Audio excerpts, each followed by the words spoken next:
बिल्ली का न्याय, पंचतंत्र की कहानी। एक जंगल में विशाल वृक्ष के तने में एक खोल के अंदर कपिंजल नाम का तीतर रहता था। एक दिन वह तीतर अपने साथियों के साथ बहुत दूर के खेत में धान की नई नई कोंपलें खाने चला गया। बहुत रात बीतने के बाद उस वृक्ष के खाली पड़े खोल में शीघ्रगो नाम का खरगोश घुस आया और वहीं रहने लगा। कुछ दिन बाद कपिंजल तीतर अचानक ही आ गया। धान की नई नई कोंपलें खाने के बाद वह खूब मोटा ताजा हो गया था। अपनी खोल में आने पर उसने देखा कि वहां एक खरगोश बैठा है। उसने खरगोश को अपनी जगह खाली करने को कहा। खरगोश भी तीखे स्वभाव का था, बोला, यह घर अब तेरा नहीं है। वापी, कूप, तालाब और वृक्ष के घरों का यही नियम है कि जो भी उनमें बसेरा कर ले उसका ही वह घर हो जाता है। घर का स्वामित्व केवल मनुष्यों के लिए होता है, पक्षियों के लिए गृह स्वामित्व का कोई विधान नहीं है। झगड़ा बढ़ता गया।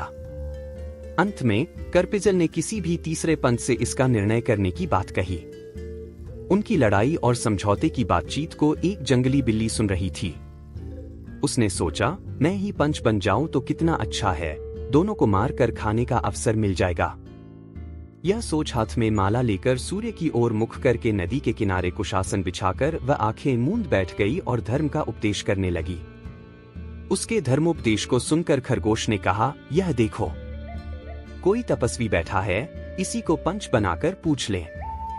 तीतर बिल्ली को देखकर डर गया, दूर से बोला, मुनिवर, तुम हमारे झगड़े का निपटारा कर दो।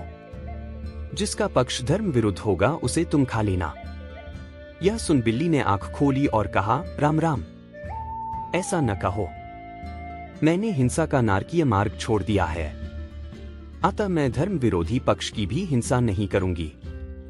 हाँ, तुम्हारा निर्णय करना मुझे स्वीकार है, किंतु मैं वृद्ध हूं, दूर से तुम्हारी बात नहीं सुन सकती, पास आकर अपनी बात कहो।